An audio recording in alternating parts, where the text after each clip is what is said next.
Let's get this out of the way right up front. The F-250 Tremor and F-350 Tremor are not 3/4 ton and 1 ton Raptors.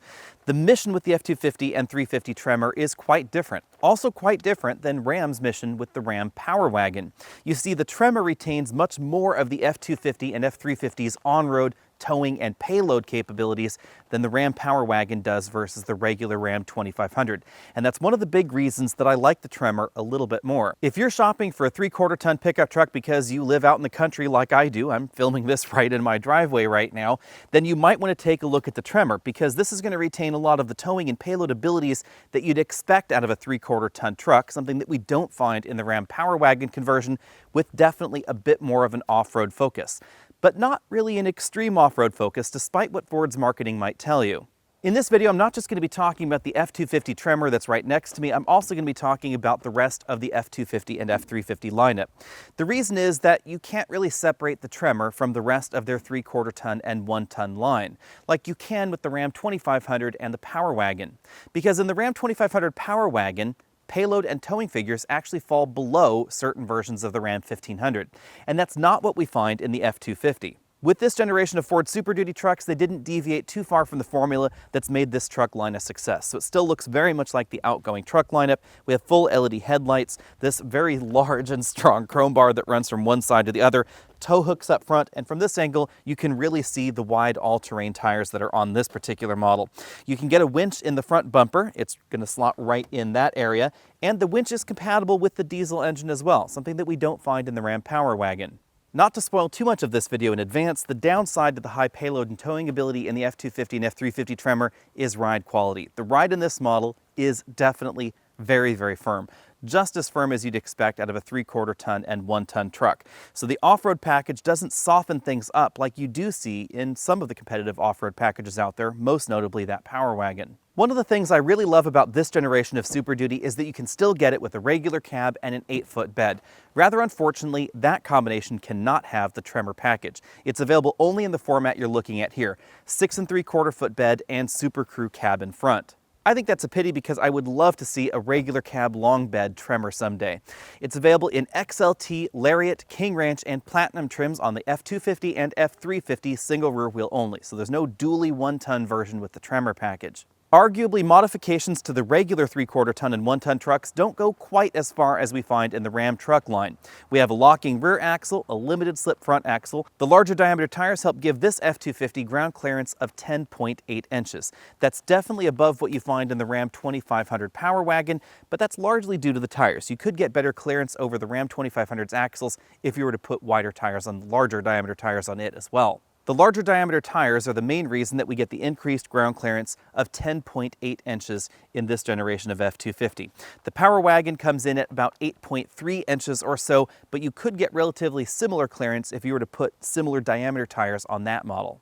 In addition to the tires, we also have upgraded suspension front and rear for more of an off-road use, but this suspension is pretty firm, and that's important to keep in mind. The F-150 Raptor and the Ram TRX have excellent livable suspension designs. That's primarily because they were designed to be desert runners or Baja racers, and the off-road mission of this is definitely fairly different. The Ram PowerWagon falls somewhere in between these realities, but a little bit closer, honestly, to the Raptor or the TRX in terms of its suspension feel. That's one of the reasons that the Tremor has retained so much of its payload and towing ability. The Tremor will top out at 21,900 pounds of towing ability. That's double what you'll find in the Ram PowerWagon, and payload is nearly 3 times higher at 4,210 pounds. The Tremor off-road package is designed to give you better off-roading ability without sacrificing the capability of the truck too much, whereas the Ram PowerWagon honestly comes across as a one-trick pony.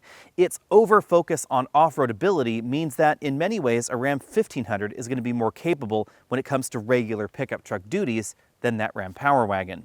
The difference is especially obvious when we take a look at the door sticker on Tremor-equipped trucks. This is an F-250 Tremor, so obviously it won't top out the same as an F-350 Tremor would, but according to the sticker, this exact truck has 2,666 pounds of rated payload. That's about 1,666 pounds above the Ram PowerWagon. The Tremor package will set you back about $4,000 because you also have to upgrade into at least the 7.3-liter engine.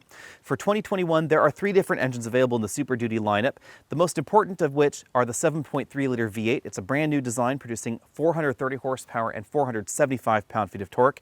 Coupled with a 10-speed automatic, that's enough to get this massive truck from 0 to 60 in 7.3 seconds. Or you could go the way that most shoppers probably will want to go at any rate and get the 6.7-liter turbo diesel. This produces 475 horsepower and a massive 1,050 pound-feet of torque. That's enough to get this truck 0 to 60 in 7.2 seconds. This is one of the few vehicles in the world, really, where the diesel option is faster than the gasoline option. The transmission offered in the Super Duty lineup, especially the diesel Super Duty, is really a big differentiator between this and the Ram truck lineup, where the Cummins turbo diesel in the Ram is still backed by a 6-speed Aisin automatic transmission. The extra gears are definitely noticeable and definitely play a big role in the extra towing and capability that we find in the Super Duty lineup, because diesels have a relatively narrow power band, so the more gears you can throw at it, the wider you can broaden that range out, the more likely you are to find a gear that's right for your situation. That's also why we find a 10-speed automatic transmission in the new GM truck lineup. Oddly enough, that 10-speed automatic is a close cousin to the 10-speed that we find in this model. Ford and GM co-developed the 10-speed automatic transmission together, and they each make a variant off of that same basic design. Although, for some strange reason, General Motors likes to call theirs validated by Allison. Allison Transmission does not make their transmission. It actually is based on the same Ford design that we find in this model. Front seat comfort for this fully loaded Platinum trim comes in at 10 out of 10 points, because not only do I have a power driver's seat with a multi-way adjustable lumbar support, a powered tilt telescopic steering column that's memory linked to a 3-position memory over there on the door, but we also get Ford's excellent anti-fatigue seat design. The feel of this system is definitely very different than the more aggressive kneading style massages that we find in modern Mercedes and Volvo models and some Audi models as well, a little bit more similar to what we see in a number of BMWs out there. The mission is to improve blood circulation, especially in the leg area, which is why we have those inflatable bladders right there in the seat bottom cushion as well. If you're the kind of truck buyer that's going to spend hours and hours behind the wheel, this is a seat that I would definitely recommend. Hopping in the back seat, I have a ton of room, even though this cab is not quite as large as Ram's largest cab. You can see I probably have about 14 inches of leg room left there, sitting right behind myself. We also have a rear bench that's pretty wide, definitely a hallmark of larger pickup trucks. The biggest difference between this and the biggest cab available in the Ram truck lineup is that the rear seats in the Ram recline and these don't. That's because we get a little bit of extra width right back there in the rear pillar. We do have 2 cup holders for the rear passengers, heated outboard rear seats, air vents, charge-only ports. We get a USB charge port, 12-volt charge port, and a 120-volt charge port right there in the middle. As we look around the interior, keep in mind that we are in the top-end Platinum trim, so obviously things will change based on the version that you're looking at. Also bear in mind that there are a number of rumors swirling out there that 2022 will bring us the new interior that we find in the F-150 that just launched this year, but at the moment those are just rumors, so we don't know for sure. Above the second row and front row we have a large panoramic moonroof. The driver and front passenger get height adjustable shoulder belts and 4-way adjustable headrests. This model has leather upholstery. The front seats are both heated and ventilated. You can see that we do have a slight color change right there in that accent strip in the middle of the seat. We also have a platinum badge right there on that seat back. The front seat backs are a little bit thinner, but not less comfortable than the ones that we find in most of the 3/4 ton trucks out there. That helps make the rear seats a little bit roomier. You'll notice that the design hasn't changed too much versus the previous generation F-250. Most of this interior design is the same. We have a lot of soft touch materials going on in the upper section of the doors, but a lot of hard plastics going on as well. Same thing going over to the dashboard, where we have a soft touch upper section and then harder plastics lower on the dashboard. We have a dual glove box arrangement where we have a small compartment right there above the larger bin style glove compartment below. Continuing across the dashboard, we have large air vents on either side of the infotainment screen, 12-volt power port and 120-volt power port there on the passenger side.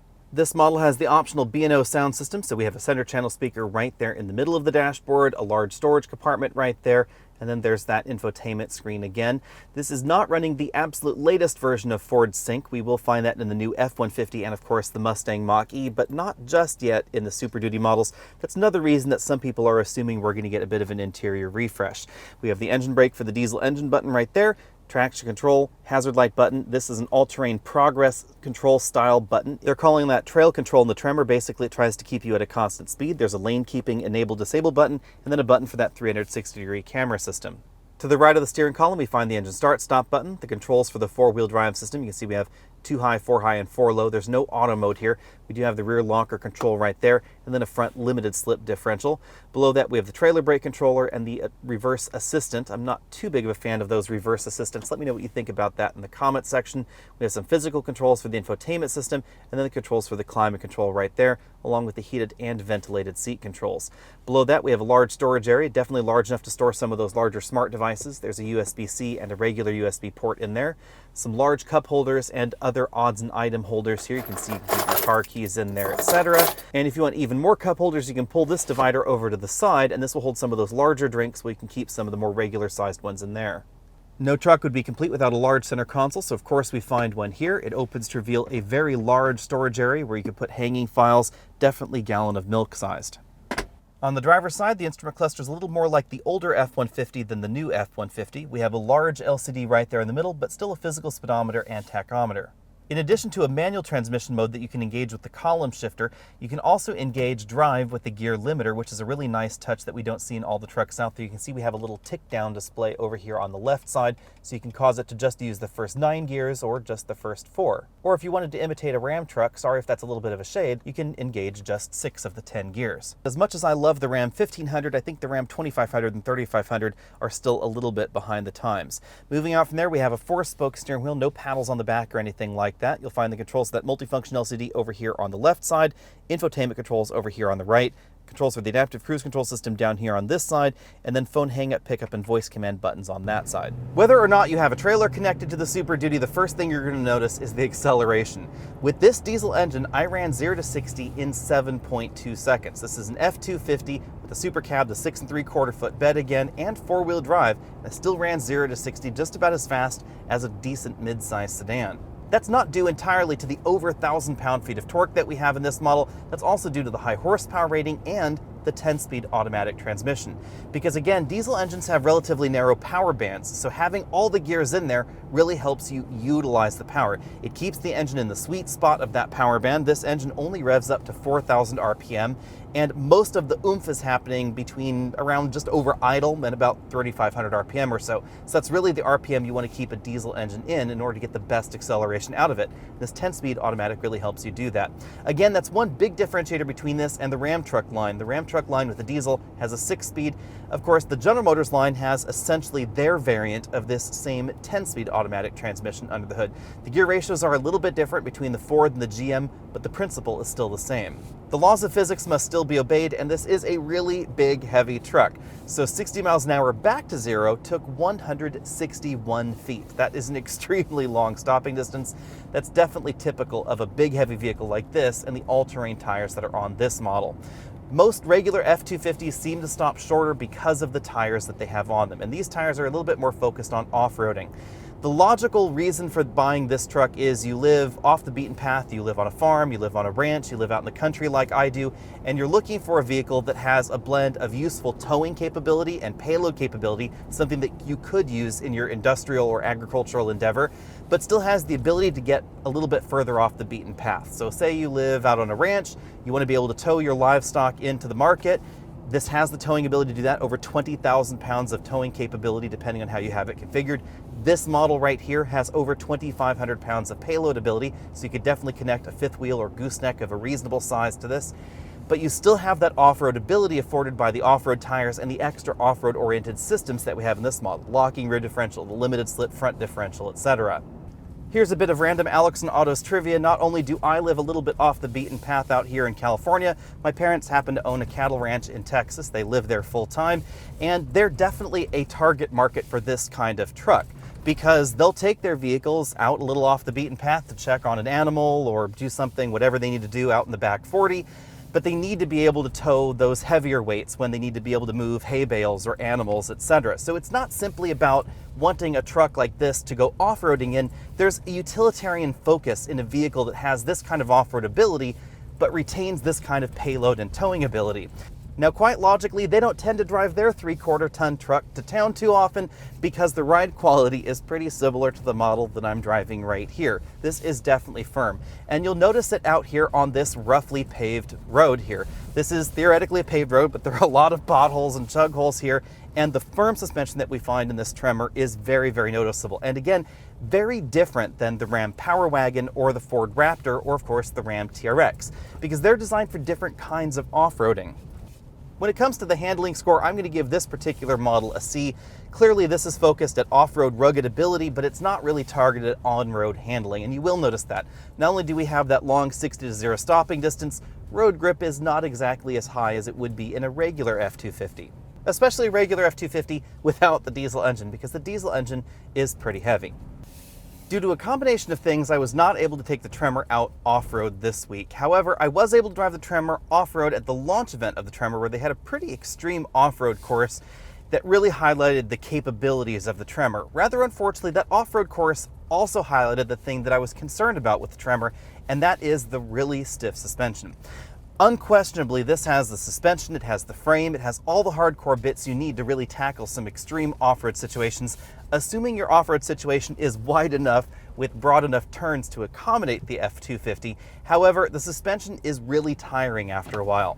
The private off-road trail I typically use for vehicles here at Alex and Autos is just a little bit too narrow and a little bit too tight turned some places to have this F-250 Tremor on it. It's one of the reasons I also haven't been able to take the PowerWagon on that particular trail.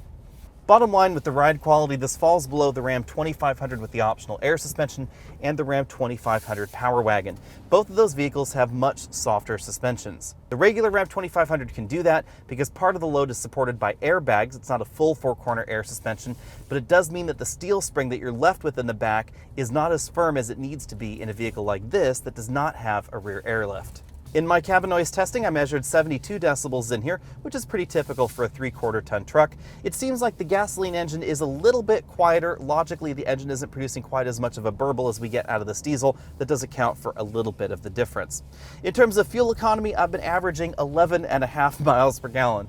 Any of these large 3/4 ton or 1 ton trucks are going to be getting lower fuel economy than a 1/2 ton truck. Fuel economy seems a little bit less important in the 3/4 ton and 1 ton segment. Obviously, part of that is because the EPA doesn't require that vehicles this large and this heavy be EPA listed. You'll notice that there is no EPA rating on the window sticker in any 3/4 ton or 1 ton truck because over a certain GVWR, it's simply not required. Bottom line, out on the road with the F-250, if I were looking for a truck for towing or for hauling, the Ford would definitely be my choice. We get much higher payload and towing abilities than we find in any of the other trucks in this segment, and very consistently high numbers. Let's take a little bit of a deeper dive into the pricing section. If you're looking for a heavy-duty truck in America, you're basically looking at the three main options here. We have the Ford series of pickup trucks, the Super Duty line. We have the General Motors pickup trucks, it's the Chevy and the GMC trucks. They're essentially sister versions of one another. And then we have the Ram 2500 and 3500. If you want something that is sort of between a 1/2 ton truck and a 3/4 ton truck, we have the Nissan Titan XD. It has a frame that is sturdier than the regular Titan, but the towing ratings and payload ratings just aren't where we see the rest of the 3/4 ton or 1 ton competition. We also don't have a diesel engine anymore in that truck. When it comes to off-road trims, the three mainline manufacturers offer off-road trims of their 3/4 ton and 1 ton trucks, but they vary a little bit. The one that goes to the most extreme is Ram with the PowerWagon. Let's run through some of the specifications so you can sort of see how these vehicles slot in amongst one another. The tires in the Tremor are the biggest in this bunch. It has 35-inch Goodyear Wranglers. Those are really big for a truck in this category, especially an off-road truck. We find 33s on the PowerWagon and 33s on the GMC Sierra AT4 at the moment. We also get a pretty healthy lift on the Tremor, about 2 inches in the front, 1.5 inches in the rear. And that gives us a total of 10.8 inches of ground clearance. Now, the key thing here is that ground clearance is measured a little bit differently by these manufacturers. Generally speaking, most people would assume that the lowest hanging down thing in the vehicle, other than perhaps the brake rotors or something like that, would be the point of ground clearance. And in this case, the Tremor may have a slight advantage over most of the competition because of the wider diameter tires. Depending on the spec sheet you look at, you may see the Ram PowerWagon being listed at 14.5 inches, but that's clearance to the body, not clearance to the differential. And the front differential and the rear differential are going to be the lower portions of the ground clearance equation with the PowerWagon. The PowerWagon has a lot of clearance, definitely, and a little bit more clearance in certain areas of the vehicle, but not necessarily immediately over the axles. So when you're taking a look at those spec sheets, definitely keep in mind axle clearance versus body clearance. Now, depending on the obstacle that you're going over, one may be more important than the other. If you're on a narrow trail, and this is going to be critical since all three of these vehicles are pretty wide, then ground clearance in the middle of the vehicle may be more important, because if there's a boulder right there in the middle of the trail and you don't have an option to go left or right or try and straddle that any other way, then ground clearance to your differential is going to be a really, really big factor here. Now, obviously, that could be modified in any of these trucks by putting different tires on them, putting additional lifts on them, and then bigger tires as well. So a lot of this is fungible. What's a little bit less changeable are the axles. The General Motors and Ford trucks have a locking rear differential. The Ram has a locking front differential as well. So if you want to get out of some really sticky situations, there may be situations where the PowerWagon would be better at that. All of these manufacturers are going after their four-wheel drive systems a little bit differently, but they all have two-speed transfer cases. Ford has a drive mode system that's pretty unique in a heavy-duty truck. We don't really see the same sort of thing in the GM or in the Ram trucks. Meanwhile, the Ram has that front locker. We also have some additional off-road features in the Ram that are not available in the competition. It comes with a standard winch in the front. And we have the disconnectable sway bars, a trick that we also see in the Jeep Wrangler. Over in the AT4, we have a feature that's pretty unique in heavy-duty trucks, and that is an all-wheel drive mode, essentially, for the four-wheel drive system. We see 4-auto in a decent number of half-ton trucks, but not really in too many larger trucks. Now, that feature is going to be a little bit less important to folks that are really taking their vehicles truly off-road, but a little bit more important for someone that lives out in the country or lives down long gravel roads or is interested in improved traction in adverse weather situations, because that will send power to the front axle automatically. You don't have to engage a 4-high mode, so that mode can be left on while you're on pavement. When it comes to engines and transmissions, things are a little bit more similar between the Ford and GM lineup. In the GM trucks, we have the 6.6-liter gasoline engine or the 6.6-liter V8 diesel engine. But the gasoline engine, for some reason, is still mated to an older 6-speed automatic transmission, not the new 10-speed that we find on the diesel. This is essentially the General Motors version of the 10-speed that we find on the Ford.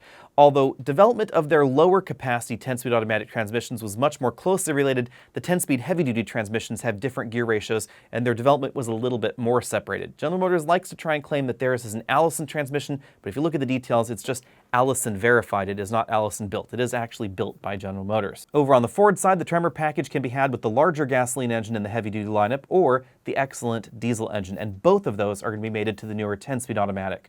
Over on the PowerWagon, we have just the 6.4-liter gasoline engine and the 8-speed automatic transmission. You cannot get the Cummins turbo diesel for some reason in the PowerWagon, although you can get the Cummins turbo diesel in other 2500 and 3500 trucks with a variant of different off-road packages, but it's not going to have the same capability that we find in the PowerWagon. The main reason for that supposedly is the size of the engine, the weight of the engine, and then the length of the engine as well. This is an inline 6, it's a pretty big inline 6, and that did cause some clearance issues apparently with the standard winch up front. When looking at these three options, it's important to remember that the Ram 2500 and 3500, although they say it was new and this is a different generation, actually shares an awful lot with the previous generation of Ram heavy-duty trucks.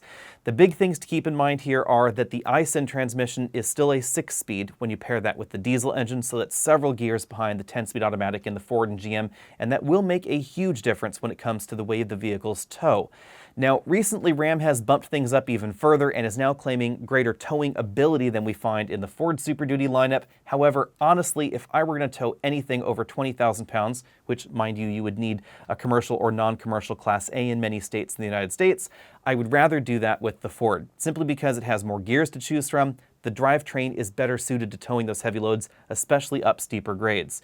With the ISIN transmission, you're depending an awful lot on the torque converter and or just the engine and the turbocharger to give you that extra torque at different RPM ranges, whereas the Ford and GM trucks have a gear ratio for every situation. That's really noticeable not just going up steeper grades, but also going down steeper grades where you get better engine braking because, again, there's a gear ratio for every situation. Because of the older components that we find in the Ram HD trucks, the cab also feels a little bit behind the times. The dashboard was replaced with the Ram 1500 dashboard essentially, but the doors and the seats and the rest of the cab are actually out of the previous generation Ram trucks. So they definitely aren't as comfortable as the ones that we find in the Ram 1500. They definitely don't feel as modern either. Now let's talk about pricing. The Tremor package is relatively reasonably priced for a heavy-duty truck, of course. It's going to start at $53,390, and you can get it in the XLT trim of the F250.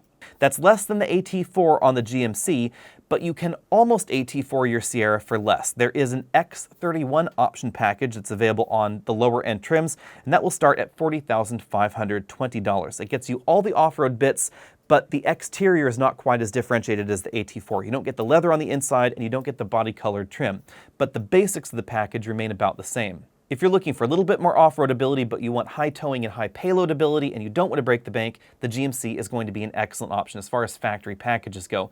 Now, mind you, you could modify any of the trucks that we've been talking about here from their base form into something like this, probably for similar prices, but you would be on your own as far as warranty support. So logically, if you wanted to get very aggressive off-roading in your next pickup truck, you may be better served by buying just a base F250 or a base Sierra or base Ram 2500, doing the modifications yourself. But the packages we're talking about are focused at that person that just wants the warranty. They want to be able to get something right off the dealer lot that has this kind of capability, and they're not necessarily interested in the DIY changes. The PowerWagon is going to be the most expensive in this bunch, starting at $54,945, but there is a weird twist. You can save an awful lot of cash if you want a very basic truck by getting the PowerWagon package on the base Tradesman 2500, and that gets you pretty low in this segment. Bottom lining, the heavy-duty truck segment I think is pretty easy for me at the moment. The Tremor is a really interesting option if you want a little bit more off-road ability from the factory and you still want to retain that towing and payload ability that we just don't see in the Ram PowerWagon. The Ram PowerWagon is so singularly focused on off-road from the factory that a lot of things end up compromised, and that's why in my more rational world, it's my least favorite entry here. Not just because the interior is a little bit behind its times, and not just because we don't have that Cummins turbo diesel available. Even if it was available, we don't have the newer 8-speed or 10-speed automatics that we find in a wide variety of pickup trucks out there, but also just because of its mission. It's a little bit too core focused on that off-road ability. The AT4 and the Tremor, on the other hand, seem to be a little bit more practically balanced. The logical reason you might want to get a 3/4 ton or 1 ton truck is for the payload and towing ability. So even though you may find a little bit less payload and towing ability in the off-road variants of these trucks, it's not as severe of a reduction as we find in the Ram PowerWagon. The Ram PowerWagon will actually haul less and tow less than some versions of the Ram 1500 Rebel. Be sure to let me know what you think about all that down there in the comment section below. Also be sure and check out the merch store at aoamerch.com. You can buy shirts right like this one just in time for the Christmas holidays. I'll see all of you later.